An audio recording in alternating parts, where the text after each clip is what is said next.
Welcome to Canada's most irreverent talk show. This is the Andrew Lawton Show, brought to you by True North. Coming up, social distancing hypocrisy from the people who tell us they know better than us. And Jim and Belinda Karahalios join to talk about Jim's redisqualification from the Conservative leadership race. The Andrew Lawton Show starts right now.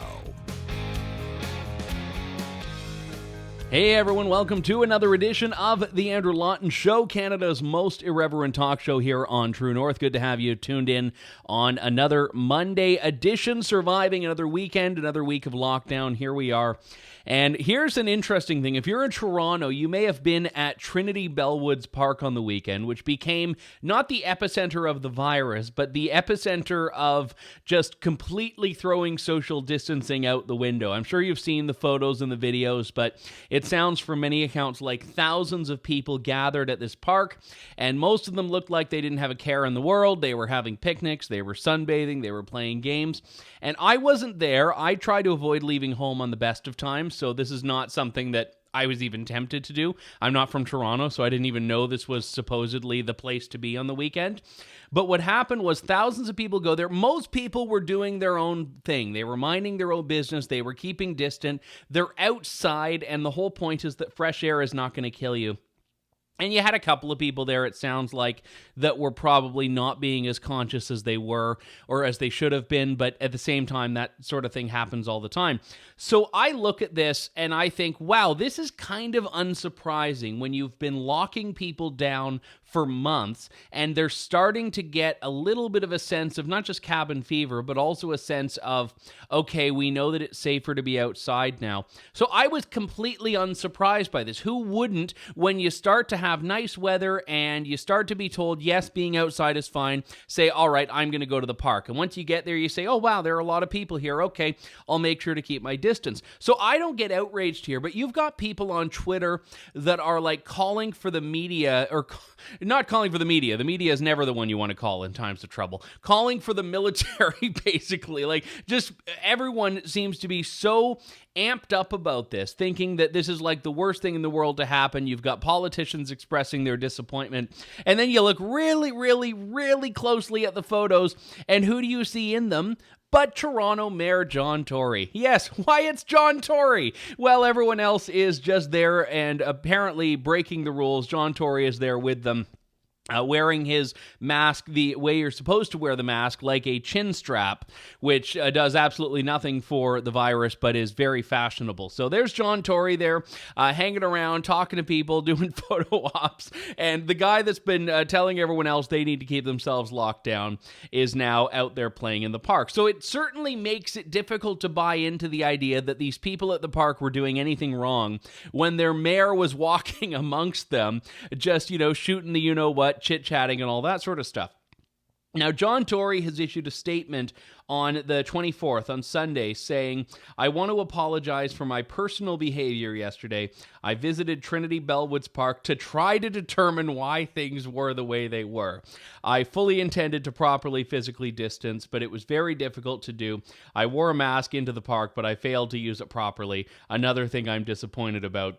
These were mistakes that I made, and as a leader in this city, I know that I must set a better example going forward. So I actually love that excuse. I visited Trinity Bellwoods Park to try to determine why things were the way they were. Because you can use that excuse anywhere. You get caught, having an affair. Well, I was trying to figure out why things were the way they were. You get caught at a strip club. You get caught at a bar when you're not supposed to be there. You get caught speeding. And as well, I was trying to figure out why things were the way they were. Because the excuse actually means nothing. They're just words.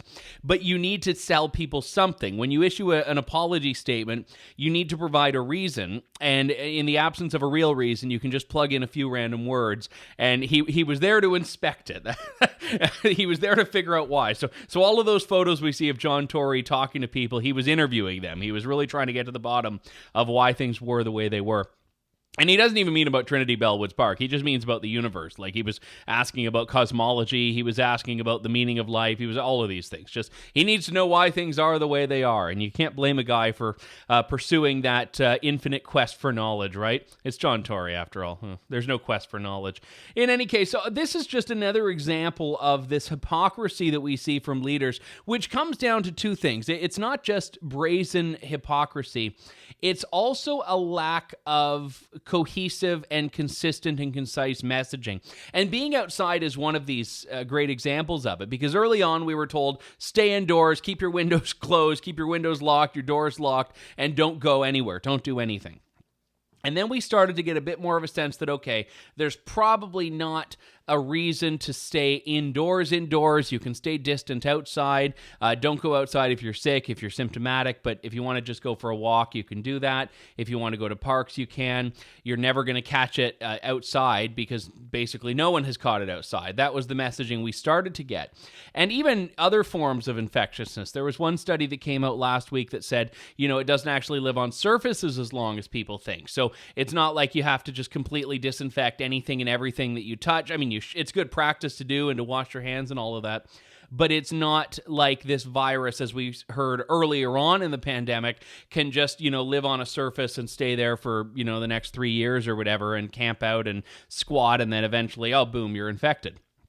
So it's, as we learn more, we get fewer and fewer reasons to panic and be paranoid about it. And you compound that with fatigue that people have from having been in lockdown so much. And it doesn't surprise me that everyone decides, okay, it's a nice day, we're going to go outside. It was a gorgeous day in most parts of the country on the weekend. Certainly where I was, it was absolutely lovely.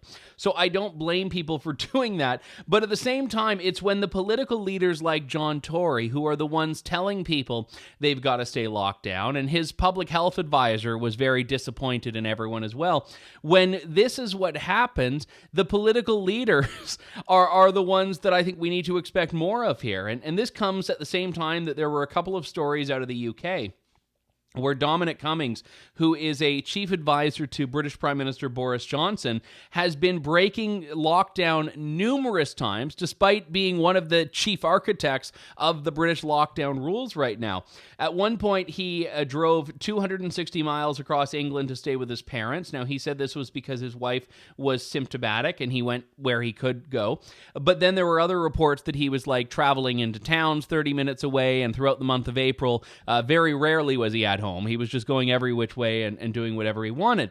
This is the type of guy that was part of the government telling everyone else, you can't leave. And the government that in the UK, by the way, insane, police were rationing the number of times you could exercise outside your home.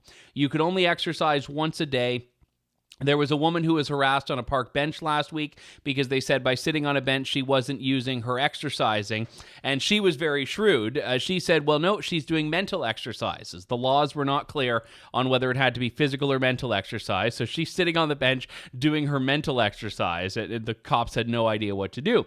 So Britain is the place where, worse than anywhere else in the world, the police will go after you for doing absolutely anything or doing absolutely nothing at all. And as Mark Stein said, and I think I quoted it on a previous show, Britain is where everything is policed except crime. So what happens here is in Britain, the leaders do whatever they want. The leaders don't need to follow the rules that the rest of us plebs do. And this is why there was that story a few weeks back of Neil Ferguson, the scientist who, again, was one of the chief architects of locking people down, had been breaking lockdown rules to have an affair with his ongoing lover, Antonia Stats, which for a statistician is a really great name for a lover. Not that you should have one. But this is, again, the intelligentsia in Britain, those who are staffing the Politburo, they get to do what they want. They can violate and cavort and gallivant and do all of these other things, but anyone else is risking prosecution if they do it. And this is the whole thing with John Tory. So my view is that what happened at Trinity Bellwoods Park, if people were uncomfortable there, they could have said, you know what, we're going to walk back, we're going to go home, we're not safe here. But it sounds from all accounts like most people were physically distancing, most people were socially distancing, most people there, even though if you get a photo from the right angle, it looks like there's a crowd, were actually fairly segmented. And by the way, the photos can be very deceptive. You look at photos of lineups, If you take the photo square on, it looks like people are stacked, shoulder to shoulder. If you take it from the side, you can see that there's a gap of 6 feet, 6 feet, 6 feet. So don't believe everything you see in photos and videos. But yes, there were thousands of people at the park. So my view on this is that we shouldn't overcorrect, which is what happened on Sunday. So after this all happened on Saturday, police were enforcing, they were out in droves, and then on Sunday they're going back to prosecuting people for being there as individuals. There was a guy yesterday, it sounds like, that just had 4 cops descend on him for cracking a beer can open. Now, I don't know if they were going after him for the beer can or going after him for being in the park. But the point is that police were there to prevent anyone from having a good time and having a time at the park and all of that stuff on Sunday, because it was an overreaction of what happened on Saturday. And, I don't like the slippery slope argument, because people were saying this to me a couple of months ago or even a month ago when I was talking about leaving people be if they were alone in a park, alone in a parking lot. And the response was, oh, well, if first it's 1 and then it's 1,000. I'm like, no, that's ridiculous. And then, of course, the Trinity Bellwoods thing happens. But again, you can enforce these things with a level of a measured response. And that's what's not happening right now. It seems to be all or nothing. And I don't buy into the fact that that's the way things should be. You can ensure that people are being safe, and you can certainly enforce and educate, which is what's happening. But that is never going to be bought into by people. When you've got John Tory just going there, mask over his chin, just hanging out, doing what he wants, that people are never going to buy into it. And I'm sorry, but the politicians are either so weak-willed that they can't follow these rules that are for the good of our health, or they don't believe them themselves. And I'm starting to think it's kind of the second category, where politicians are feeling like they have a role to play here, but they don't actually buy into it. They don't buy into the hysteria, and they don't buy into the panic, which is why the politicians that have been telling us, you're going to kill grandma if you so much as linger in the vegetable aisle at the grocery store for a second too long, like John Tory. I'm not saying he does that in the vegetable aisle. I'm just saying he's the one telling us that. And then, the first available opportunity, nice weather, John Tory's out there just doing what he wants. So I know I keep talking about John Tory here, but he's an example of the bigger problem, which is that I don't think the politicians are buying into what they're telling everyone else to do. So why should we expect everyone else to go along with it? Why should we? Why should we expect everyone else in the country, the province, the city, whichever jurisdiction you're talking about, to follow these things when the people that are telling you how important they are aren't actually doing it themselves? And Ezra Levant from The Rebel, who's been a guest on this show, and I've been a guest on his show, Ezra goes nuclear on these sorts of things. So he's put out a bounty on Twitter, which I think is hilarious, for anyone who can prove that more politicians and public health officials have been breaking the rules, because he's convinced that no one's following them now. He's convinced that just absolutely no one is paying attention to these things. And that all came about from the Toronto Chief Public Health Officer's response to the Trinity Bellwoods Park stuff. So, I mean, like, whatever John Tory does or doesn't do, I don't care. And I actually, believe it or not, go through life by ensuring John Tory occupies a pretty marginal, if mostly non-existent place in my mind. So I've talked about him more in the last 10 minutes, I think, than I have in the last 10 years. And that's fine. I'm okay moving on from it. But he is an example of the problem here. And he's part of the reason why no one else is going to buy into these things down the road. I think next weekend, if the weather's nice, we're going to see the same thing here. And the appropriate response to that is maybe to reevaluate the quality and caliber of the guidance, not to start cracking skulls and arresting people and shutting down parks again. I know we've been seeing numbers that have been starting to increase again. A lot of this, I think, comes down to testing capacity. We're still ramping up testing. In Ontario, for example, the government said on the weekend, you don't even need to have symptoms if you want to get tested. You can just show up at a testing center and on demand say, hello, I'd like a COVID-19 test, please. And the government is supposed to oblige. So if this happens, yeah, we're testing more and more people, but we need to be focusing on the idea of, if you are sick, get tested. If you are sick or you believe you could be or should be, get tested. I don't think there's a benefit in just satisfying curiosity. For example, someone who has been socially distancing, who doesn't know, or who doesn't think they have the virus, who doesn't know if there's a situation where they could have just showing up and getting a test for the sake of it, because frankly, you're probably more at risk of catching something at the testing center than you were if you just stayed home. But we also need to look less at the individual numbers now, and I talked about this a bit last week, and more at the broader trends we're seeing of deaths and hospitalizations. So I don't think adding new cases is necessarily the bombshell that a lot of people, certainly on the media side of things, are trying to make it out to be. So that would be where I'd caution everyone moving forward here. But the fact remains that when the powers that be are so focused on telling you how to live your lives and not on doing it themselves, it goes back to those two examples that I gave earlier, those two explanations. They either are so weak-willed, they can't do the most basic of things because they're telling us it's easy. They're telling us, oh, it's no biggie, you can do this, or they don't believe it. And you know, it could still be either. They could just be really weak, ineffectual people that, you know, can't do what they're telling everyone else to do. But if that's the case, I don't think it makes it any better, because they're proving by their own inability to follow these rules that it's not easy. So why on earth are you prosecuting people for doing what you have failed to do yourself? That's my question to these advisors, these politicians, these leaders. And it's not to say that every single one of them has been bad, but certainly enough of them have been. Enough of them have been bad that you can't just take for granted that these people are all in the right here.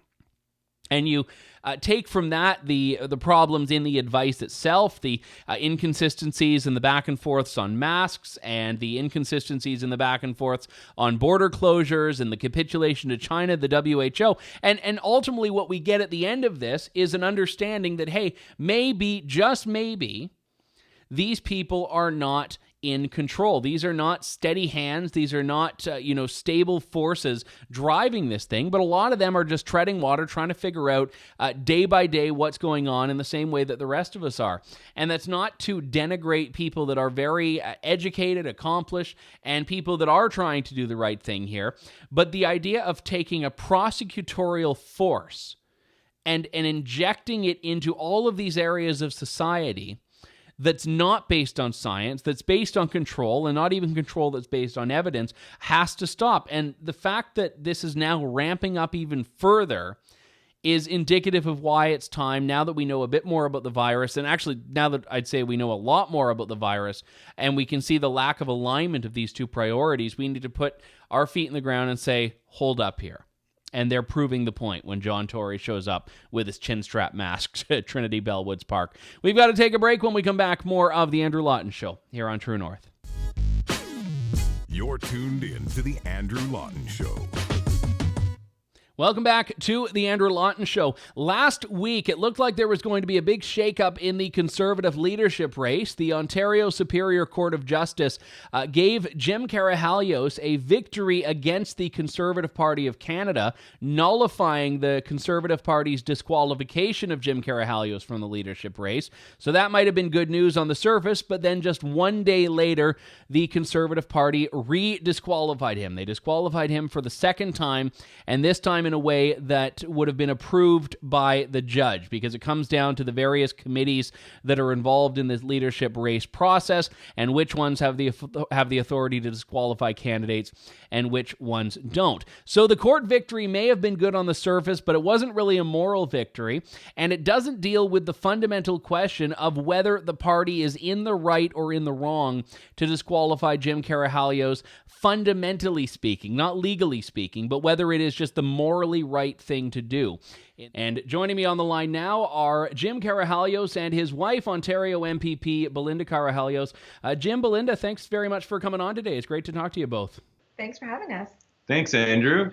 I'll start with you, Jim. Last week, the judge's decision came down nullifying your disqualification. I had been trying to cover the hearing itself as best as I could remotely. And when I read the decision, I mean, obviously the very bottom line of it was positive. But as I read it, I was not convinced it would be all that much of a victory in the long run. It seems like the judge was fairly committed to this idea that, yes, you could have been disqualified, but only through different means. So were you expecting that the party would do exactly what it did, which is a day after the decision disqualifying you in the quote-unquote proper way? I had mixed emotions when I got it because on the one hand, it was an unprecedented decision. It's the first time that someone has been successful in court getting a political party to follow its own rules in any election, let alone a leadership.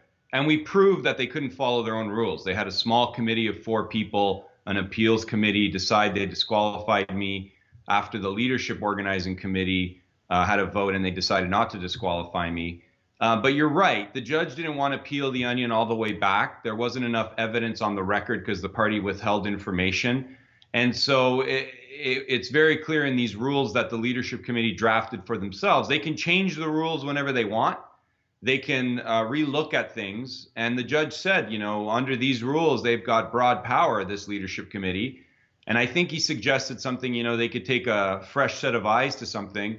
Well, the fresh set of eyes was the next day. They did double jeopardy on me, which if you're not familiar with the legal system, double jeopardy is when you're tried twice for the same quote unquote crime, which I don't think I committed a crime. And they hurried up the next day, less than 24 hours later, to disqualify me. And it makes the whole thing look like a farce because on the one hand, you've got a judge saying, give Jim 14 days to get back in the race. And they didn't even wait 24 hours. They didn't consider an alternative remedy. They didn't call me for a discussion. They just went and did the disqualification. So I wasn't surprised. That's why my initial communication after we got the court ruling said, we're going to look into if it's possible for us to get back in the race. And there's a couple of keys there, Andrew. The CRO, Derek Vanstone, had this $100,000 penalty on me. We were really close to getting that money. I think we're at $380,000 in total donations, somewhere in there. And there's about 20,000 of that sitting at a post office the party hasn't picked up in 2 months. And the difference this time than the last time, when Derek Vanstone issued the $100,000 penalty last time, I only had 8 days before the March 25th cutoff. And this time, the judge gave me 14 days. So it was like the judge was saying Derek didn't give me enough time to raise it. And the party knows I had it from the court documents. They know I was close to the 400,000. And that's obviously why they decided to not give me the 14 days to raise it and just axe me 24 hours later. So you're right in your initial analysis of the case. We were vindicated that they didn't follow their own rules, but they have broad powers under the leadership rules to do whatever they want. They're more powerful than Andrew Scheer and the leadership candidates in this election, and that's a shame. I should just disclose, lest anyone be unsure of this, I'm not a lawyer, you are a lawyer, so you may have a vastly different take on this than I do. But in reading the decision, one thing that became apparent was that the judge really didn't seem to be interested in wading into political party affairs or wading into anything to do with an election. It seemed like the judge's take on this, the court's take, was that this was just a garden variety contractual dispute. The fact that you were a political candidate was irrelevant. The fact that the Conservative Party of Canada is a political party is irrelevant, and it was just on the technicality. Now, at the same time, there is a democratic effect here. This is about democracy. It's about elections, but I don't think that was really reflected in what the court was evaluating. No, and so you're hitting something like the nail right on the head, that if you go to court to challenge a political party, you can't do it on a judicial review. That's been tried and the law has been settled on that. So, for example, in this case, the judge couldn't analyze Derek Vanstone's decisions for issuing a $100,000 penalty, and he couldn't analyze why he hasn't sanctioned Peter MacKay because he used the term bathroom bill or stinking albatross. He couldn't analyze Aaron O'Toole saying Sharia law is a threat to Canadian values and Canadian democracy and other comments that other candidates made. The judge couldn't do that in this case. He could only look at the leadership rules as a contract and whether the party followed it. And that's because in our legal system in Canada, there are no rules or laws that govern how political parties work. Political parties make up their own rules, and the only way you can challenge it in court is through a contractual analysis. Are they following their line-by-line rules? And when there's a broad set of rules that give draconian powers to a committee of 18, it skews in their favor. So on the one hand, it was unprecedented that we got a judge to rule against a party, because that's never happened in Canada before. And so I think it's a success in the sense that it sends a message to all political parties, follow your rules. But on the other hand, you're limited. You can't do a lot in court. You can't ask a judge to say, look at this absurd $100,000 penalty when the buy-in's $300,000. They want me to pay $400,000 out of donations to get on the ballot. And it's other people, supporters have said that's like extortion. My wife has a bill in the Ontario legislature, Bill 150 that you could tell us about, that's trying to put some rules on political parties to prevent voter fraud. And Belinda can tell you more about it, because right now you can commit voter fraud in an internal party election and there's nothing you can do about it. Yeah, a lot of people don't realize that there are no rules. It's like the Wild West when it comes to internal party elections. And, I've introduced this bill to say, let's put some rules around this. Let's make it punishable by law that you cannot, tamper with the votes in an internal party election, whether it is for it to be a nomination to be a candidate, a party president, or a leader of a party. And, I'm really happy that we received unanimous, it was voted on unanimously in the House during second reading, and it's now waiting at committee for to get to third reading. But it really is incredible that a lot of people didn't realize that, something as important as choosing who could potentially represent you at a provincial level was something that, a small group of people could tamper with and essentially rig the results to be so that the candidate of their choice and not the member's choice is the one who's on the ballot for election time. Let me ask you about that, Belinda, because I fear, as someone who has been a candidate myself, I ran in the same election you ran in 2018 in Ontario, albeit with a different outcome, and the issues that people were asking about were pocketbook issues, things like hydro rates, taxes, spending, debt, all of these other things. How much do ordinary people care about these sorts of political fights, things that on the surface look like inside baseball, that only people in this bubble that the three of us are in really care about and really pay attention to? And I guess the reason I'm interested in your perspective on this is because you've run in an election where you have to appeal to the general population. That's different than an internal political fight like leadership races, policy votes, and so on. So the card-carrying members, they care. And then the more news that we've had around the bill, and you get people who didn't really understand it, who were then emailing the office or emailing me personally or calling saying, oh my gosh, how are there no rules around this? And it's a little scary because, we claim to live in a democracy. And if you're going to interfere with someone's right to a free, fair election as a card-carrying member of any party, not just the Conservative Party, and again, that person is going to potentially win in a general election and potentially have a position of power to represent people provincially or federally, if it were to go federal. You should really be trusting those individuals who are taking part in this process. The corruption starts small, and then how much patience or how much forgiveness are we going to have for it before it becomes a bigger issue and we start interfering with general elections? So we need to take care of our democracy, and that starts with things like internal party elections.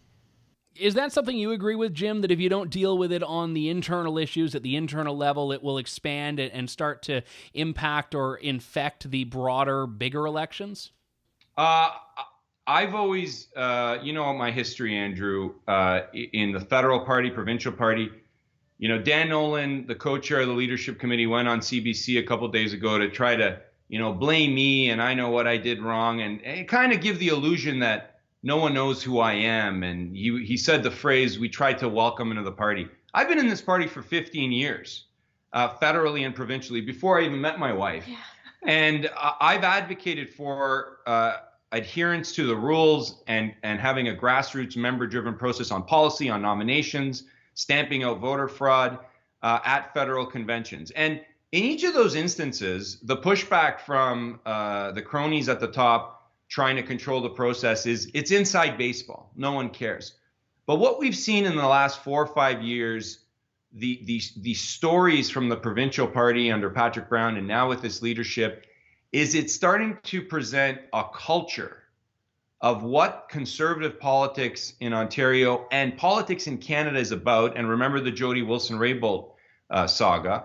It's starting to create a culture, and people are starting to wake up to the fact that it is the wild, wild west, and people who are spending their money inside of political parties can't be reassured that their right to vote and their right to make a decision is going to be respected, because a small handful of know-it-alls inside the party think that they should have the right to remove you off the ballot whenever they want. And so it is damaging long term. And it's easy to dismiss a one-off thing like inside baseball, but when you see a culture of undemocratic behavior, a culture of making decisions that shows that they're enemies of democracy, enemies of the rule of law, and they don't even trust their own voters, that has lasting consequences. And that's why, as a family, we continually stand on that fight on the right side of the issue for members and voters. The other thing is it's trust, right? People are losing trust in political institutions. And then we always complain, oh, only X% of the population got out to vote at the general election.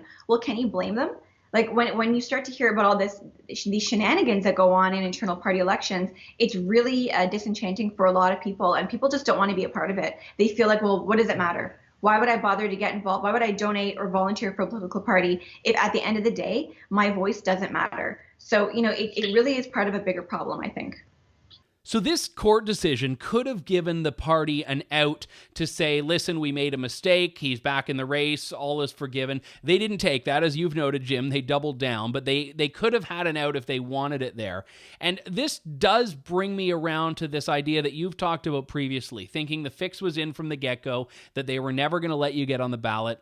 But my issue with my sticking point is, why would they approve you as an applicant in the first place? The fact that they disqualified Richard Descaries suggests that, yes, they were open to disqualifying. Is it just that they didn't think you were going to get the $300,000 and 3,000 signatures, and they figured your campaign would just naturally dissipate? Or is it that they thought that you might do something that would give them an out to disqualify you? In this case, they latched onto that email you sent that Aaron O'Toole complained about. But if the fix was in, why not just disqualify you before you even got to the point where you were on that approved list?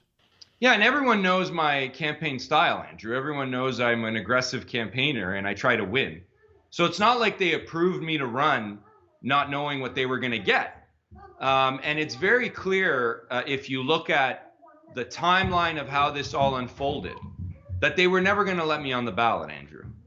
They let me run initially, maybe because they didn't want to create this issue at the outset, and because I've got a good solid following in Ontario and across the country. They didn't want to stop the Axe the Carbon Tax guy from being in a conservative leadership race. Because when I started Axe the Carbon Tax, the guys at the top of the Conservative Party, including Andrew Scheer, thanked me. Jason Kenney thanked me. They were all thankful. So maybe they didn't want to exclude me at the outset. But if you look at the timing of the steps on how this all unfolded, that communication I had mailed out to supporters. 2 weeks passed. I've sent an email. I hit the $150,000 threshold, which would have entitled me to the party list. And all of a sudden, Aaron O'Toole came out with this complaint, and they used that complaint as a means of not providing me with a party list, which was instrumental to get to the $300,000 threshold. So obviously, they thought I wasn't going to reach $300,000 without the party list. I still reached the $300,000. And, a couple of days ago, Dan Nolan was on the CBC in this disgraceful show to continue to malign me, suggesting that if I just paid the fine, I'd be a candidate. But they only gave me 8 days to pay the $100,000 fine, which is egregious. And when the judge said I had 14 days to pay it, and they knew I could reach it, they decided, well, now we're not going to give him the 14 days. We're going to disqualify him. So it's clear, if you follow the steps, that they were never going to let me on the ballot. They were not interested in looking at a reasonable solution here. They just didn't want me there. And I was a threat, Andrew. I was in third place when I was removed from the ballot, third fastest to 300,000 to get on the ballot without the party lists. My polling numbers were climbing, and I was becoming a threat to Aaron O'Toole and Peter MacKay. Yeah, I agree with that. I think there's a lot of fear because, without the list, you managed to hit those numbers. And I think that speaks volumes for the type of following that you have. And, you just get Jim into a debate, right? You're going to really see how milquetoast these contenders are. Thanks. Okay, that's fair, but how do you square that up with what the judge found, which was that there was no procedural unfairness, there was no bad faith? The judge was unequivocal about that. In looking at all of the facts, the judge was fairly confident that you were not treated in bad faith and that you were not denied procedural fairness. It was simply about the Conservative Party, not by a contractual technicality following the rules that it set out for the race. So you have to look at what the judge was provided with. He was provided with a broad set of rules, and the only evidence that we could provide was what I just told you. The party didn't put forward their evidence in terms of what was discussed at the leadership committee meeting, what the conversations were, what the notes were, what the emails were. They didn't even provide if there was any communication outside of the leadership committee with others. They refused to provide that evidence to the court. And why would they refuse to provide it? Obviously, they're hiding something. So when the judge makes the statement, there was no bad faith, there was no procedural unfairness, he's doing that on analysis of the steps that were taken in terms of issuing the penalty against me, the steps that were taken originally when they decided not to disqualify me. And he's doing that in the context of what's on record in court and how broad the rules are and the power they have to basically do whatever they want. He's not making that statement comparing it externally. For example, why was Jim fined $100,000 of the penalty and no one else has been penalized or sanctioned? That's outside of the judge's scope. Another example is he's not looking at the CRO Derek Vanstone said I violated. Derek Vanstone made an issue, a violation allegation, an error, but that's outside the judge's scope. He can't look at that. All he can look at is there's a leadership committee, they have broad powers, the CRO can issue a penalty, and that's what he was looking at. And without the party being honest with what they discussed in the back, it's an evidentiary record. So the judge is not just going to guess. After the disqualification, you said on Twitter, I am yet to be defeated in a free, fair, and democratic vote among members, how real party elections should be decided. You also note that Maxime Bernier in 2017 had made allegations of irregularities in the voting process here. But when you say this, I'm yet to be defeated in a free, fair, and democratic vote among members, are you just saying whenever you've lost, it's been because it's rigged? Is that not how that comes across? Well, I don't know when I've lost. If I were to be in this race, Andrew, and members decided I wasn't the leader, then you can say I lost. But obviously, when they're not letting members have a say, they find me to be a threat. I've been in conservative and provincial politics, federally and provincially, conservative politics for 15 years. I've run for riding president positions. I've run nominations for other people. I've run to be a part of the policy committee of the party. I've won in every free and fair election I've ran in. My wife had 2.5 weeks as a nomination contestant on the PC side. She was running against 3 individuals, 2 of which were campaigning for a year and a half. She won as well. So our record on winning elections when members get a right to vote is pretty clear. I'm undefeated. Whether people don't like that or not, that's fine. But if you wanted to defeat me for once, let me get to the ballot here in this leadership and have Peter or Aaron beat me. Obviously, they thought that was too risky and they didn't want me on the ballot. One of the more insidious aspects of party politics, I find, is trying to shrink the parameters of debate, shrink the parameters of what can even be discussed or voted on. And I mean, in the particularly brazen cases, this is taking people like you and Richard Descaries off the ballot. And it seemed like the party was trying to have it both ways. On one hand, they were trying to say, these people don't represent the party and no one's going to vote for them and all of that. But at the same time, if no one's going to vote for them, just let that be revealed. Let that be realized by letting members cast ballots. And it's the same as with party policy. I know that the convention for the Ontario PC party, in which you ran as a candidate a couple of years ago for president, it was the same sort of thing. The party had tried to keep a lot of these socially conservative motions from getting to the voting floor, and they did get to the voting floor and ended up getting passed all of these things. So that is the party's response seems to be, listen, we don't want these outcomes. These are unacceptable outcomes to us. So let's try to ensure that they're not on the ballot and the members don't have a chance to vote for them. And obviously, it's the grassroots members who then suffer. We're seeing this happen at the provincial and federal levels where a small group are deciding what can and can't be talked about. And it's not just about social conservative stuff. It's about, you can't talk about voter fraud. You can't talk about the Paris Accord. You can't talk about the carbon tax, Jim. That was the position 3 years ago until everyone changed their mind and supported me. And I don't know how we can have a united conservative movement with a small cabal of Lisa Raitt, Dan Nolan, and Derek Vanstone at the top, telling everyone what they can and cannot talk about, and creating a chill for the rest of the leadership that says to the candidates, we can kick you out of a race if you say the wrong thing.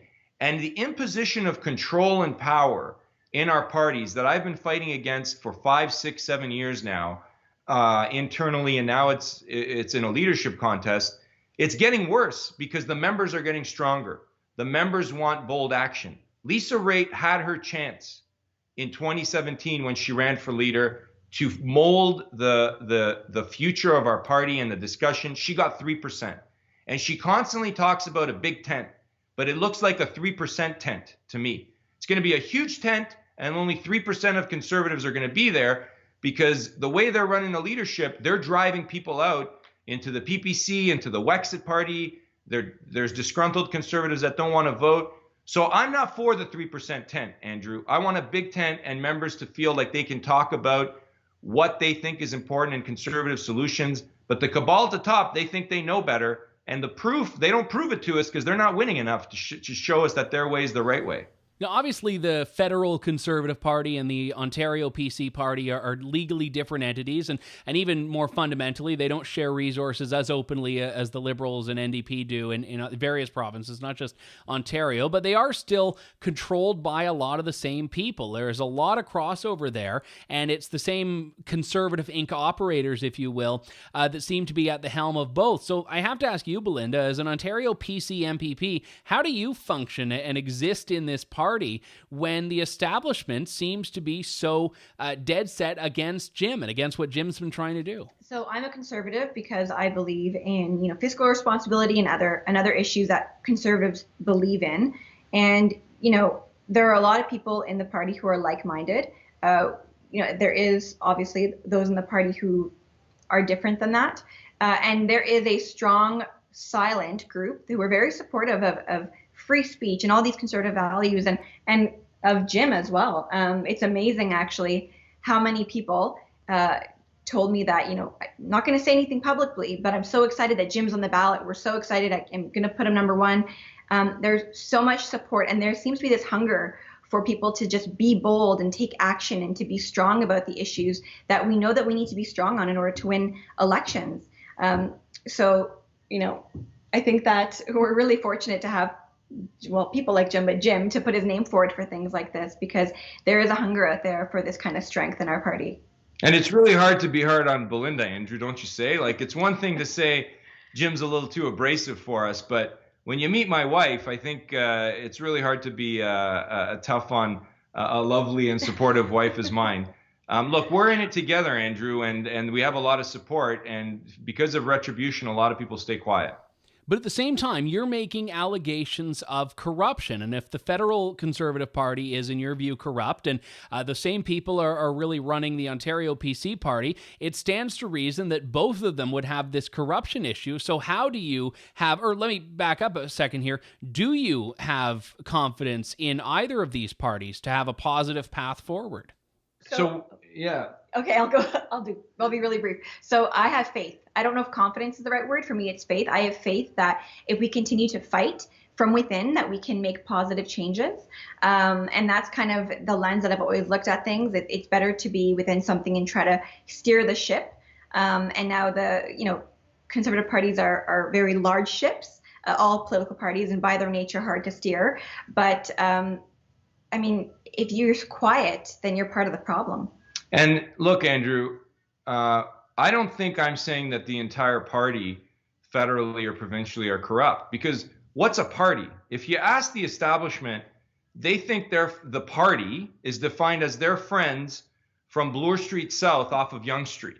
That's what they think the party is. I think the party are the members.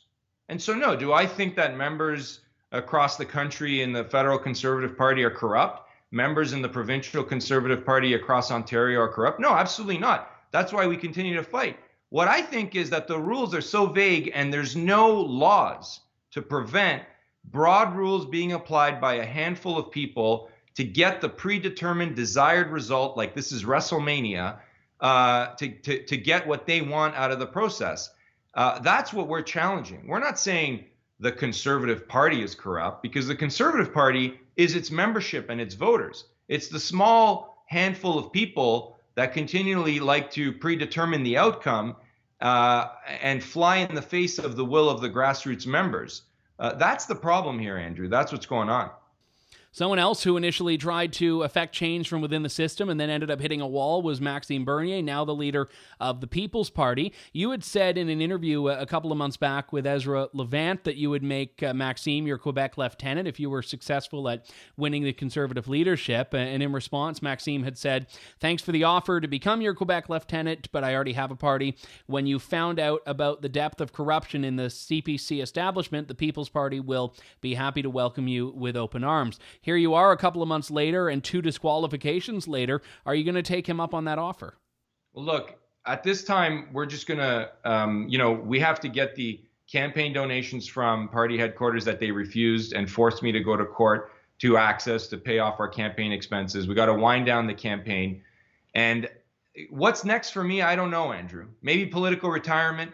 I was in this leadership race because I wanted to quell this fragmentation of the Conservative movement. I had supporters saying it's Jim or Wexit for me. I had supporters saying I voted PPC, but I'll come back to the Conservative Party if Jim's leader and he can unite the fragmented aspects of the movement. That's why I was in this leadership race. And that's why Belinda's an Ontario PC MPP, because when people were saying under Patrick Brown's leadership, we need a new party, we stuck it out. Waleed Solomon, who's Aaron O'Toole's chair, was running the PC party with Patrick Brown. They sued me on December of 2017, right before Christmas, and it took a toll on us, and we stuck it out because we want to see a united Conservative Party. But I don't know what's left to do, because if these guys can meddle with the process in a leadership, how do we have faith? How do I tell people to pay money to go to a convention to vote an executive if we don't have guarantees that the vote is going to be fair and it's not going to be rigged? If we don't have guarantees that people can run in a leadership, let alone how are they going to run in a nomination, Andrew, and not get kicked out? So I have a lot of concerns, and it's been a long, hard 5 years for our family trying to push the movement and uniting it. And the people at the top, like Lisa Raitt, Dan Nolan, Derek Van Stone, they don't care if the Conservative movement is fragmented. They don't care if there's Wexit. They don't care if Max is picking up support. I want to see all those disgruntled voices united under the Conservative Party banner, not fragmented. Yeah, I don't think they realize how damaging this is to the Conservative movement overall, because people are paying attention and people are getting frustrated. And if they can't if these guys at the top can't trust their members to use their vote wisely, then people are just going to leave. They're going to leave the party. They're going to stay home. Conservatives have very long memories. Belinda Karahalios, PC MPP for Cambridge in Ontario, and Jim Karahalios, former Conservative leadership candidate. Jim, Belinda, thank you both so much for your time today. Really appreciate it. Thanks, Andrew.